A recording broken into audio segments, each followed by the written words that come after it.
শ্রীমদ্ ভগবদ্গীতা যথাযথ পঞ্চম অধ্যায় কর্মসন্ন্যাস যোগ শ্লোক নাম্বার ৮ ও ৯। নৈব কিঞ্চিৎ করোমিতি যুক্তো মন্যতে তদ্বিতৎ পশ্যন শ্রীণো স্পর্শন জিঘ্রন वसन गच्छन स्वपन शसन प्रलोपन विसृजन गृहन्नपि उनिशीन निमेषन्नपि इंद्रियाणि इंद्रियार्थेषु वर्तन्ते इति ধারয়ন।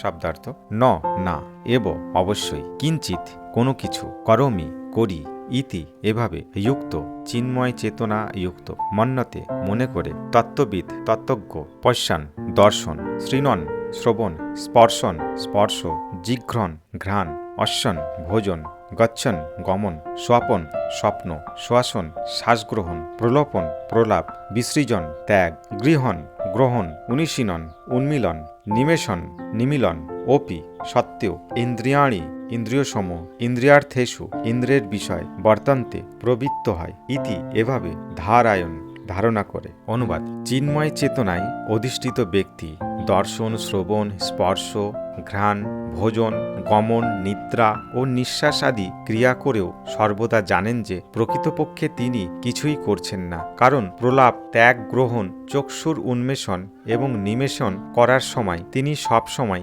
জানেন যে জড় ইন্দ্রিয়গুলিই কেবল ইন্দ্রের বিষয়ে প্রবৃত্ত হয়েছে, তিনি নিজে কিছুই করছেন না। তাৎপর্য: যিনি কৃষ্ণ ভাবনাময়, তার অস্তিত্ব সম্পূর্ণভাবে পবিত্র, তাই তিনি কর্তা কর্ম অধিষ্ঠান প্রচেষ্টা ও দৈব এই পাঁচটি প্রত্যক্ষ ও পরোক্ষ কারণের দ্বারা সাধিত কর্মের সঙ্গে কোনোভাবে সংযুক্ত নন। তার কারণ হচ্ছে তিনি সর্বক্ষণ কৃষ্ণ ভাবনাময় ভাবিত হয়ে প্রেম ভক্তি সহকারে ভগবানের সেবা করছেন। আপাতত দৃষ্টিতে যদিও মনে হয় তিনি তার দেহ ও ইন্দ্রের সাহায্যে তার কর্ম করছেন, কিন্তু প্রকৃতপক্ষে তিনি তার যথার্থ স্থিতি সম্বন্ধে সচেতন, যা হচ্ছে পারমার্থিক কার্যকলাপ। জড়চেতনায় ইন্দ্রিয়গুলি ইন্দ্রিয় তৃপ্তি সাধনের চেষ্টায় নিয়োজিত থাকেন, কিন্তু কৃষ্ণ ভাবনাময় ইন্দ্রিয়গুলি শ্রীকৃষ্ণের ইন্দ্রিয়ের সন্তুষ্টি বিধান করার সেবায় প্রবৃত্ত হন। তাই কৃষ্ণ ভক্তকে আপাতত দৃষ্টিতে ইন্দ্রিয়ের কার্যকলাপে নিয়োজিত বলে মনে হলেও প্রকৃতপক্ষে তিনি সর্বদাই মুক্ত।